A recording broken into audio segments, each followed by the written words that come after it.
জানি টুকটুকু একটা মেয়ে বাবু হয়েছে আলহামদুলিল্লাহ। বাবুটা পেইনলেস ডেলিভারিতে হয়েছে। বাবুর ওজন 2 কেজি 700 গ্রাম। বাবুর বাসা হচ্ছে মোহাম্মদপুরে, নানার বাড়ি হচ্ছে টাঙ্গাইলে, তাই না? আর দাদার বাড়ি পাবনা, দাদার বাড়ি হচ্ছে পাবনাতে। তো যাই হোক, বাবুটা খুবই সুন্দর হয়েছে। এবং সব থেকে বড় কথা, বাবু যে হয়েছে এটার ফুল কিন্তু হচ্ছে আপু। আপু অনেক সাহসী ছিল, অনেক পানি খাচ্ছিল, হিউজ পানি খাচ্ছিল না। পরে বলেন, আপনি বলেন। মানে ওনাকে আমি বলেছি যদি যদি বাবুর কিছু হয় তাহলে কি করবেন, উনি বলেছে সমস্যা নাই, যখন আমার ম্যামের উপর বিলিভ ছিল যে না নর্মাল ডেলিভারিতে আমি পারবো ইনশাল্লাহ। আর ম্যাম মোটামুটি ইনসিওরিটিও দিয়েছে। সো তারপর বাকিটা যখন যখন পেইন হচ্ছিল, তারপরে উনি তখন বললো যে উনি পেইনলেস ডেলিভারি যেতে চায়। দেন উনি পেইনলেস ডেলিভারি যাওয়ার পর আপনার কেমন লাগতো? পেইনলেস ডেলিভারি আসলে অনেকেই হয়েছে, আমার সাক্ষাৎকার নেওয়া হয় না। আপু নিজে থেকেই বলেছে যে আমি সাক্ষাৎকার দিতে চাই।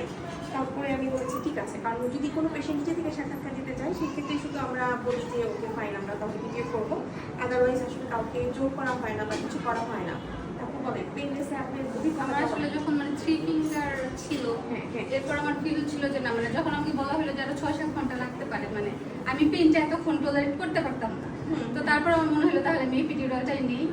তারপর নেওয়ার পরে আমার আসলে পেইন ছিল না, একদম অনেক কম ছিল, যাতে আমার পুশ করতে আরো ইজি হয়েছে। আর আমি আগে থেকে কিছু ব্রিদিং টেকনিক বা পুশিং টেকনিক প্র্যাকটিস করে রাখছিলাম ভিডিও দেখে দেখে, যেটা আই থিঙ্ক হেল্পফুল ছিল।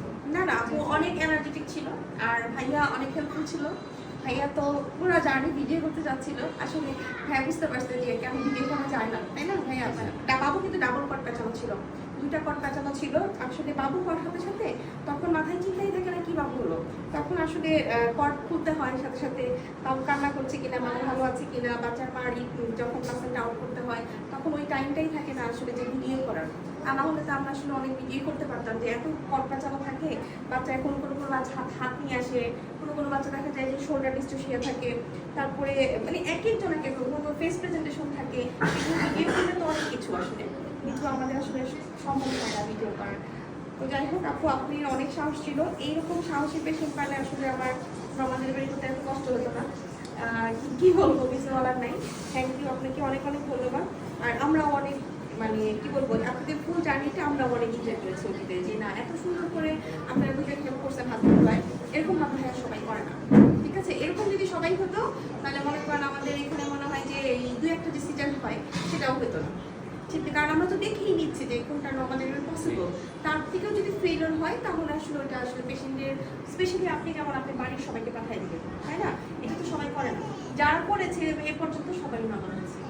তো উনি কিন্তু ওনার বাড়ির সবাইকে পাঠিয়ে দিলেন সকালবেলা, বাড়ির কারো কোনো কথা শুনে নেই, এই শুধু নিজের ডিসিশনে ছিল।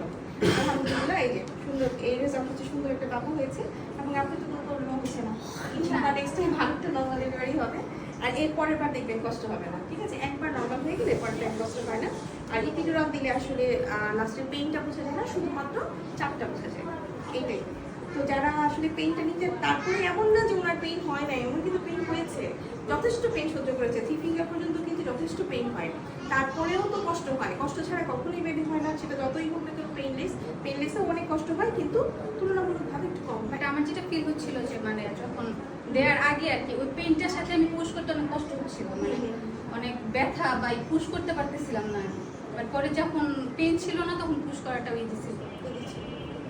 ঠিক আছে আপু, থ্যাংক ইউ। আর সবাই যে যেখানে থাকবেন সেখান থেকেই যেভাবে পারেন সেভাবেই সাহসী হয়ে যদি আপনার নর্মাল ডেলিভারির চেষ্টা করেন, আমার মনে হয় সবাই আপনাদের চেষ্টা করবে, সব ডক্টরই আপনাদেরকে হেল্প করবে। তো সবাই ভালো থাকবে, সুস্থ থাকবেন।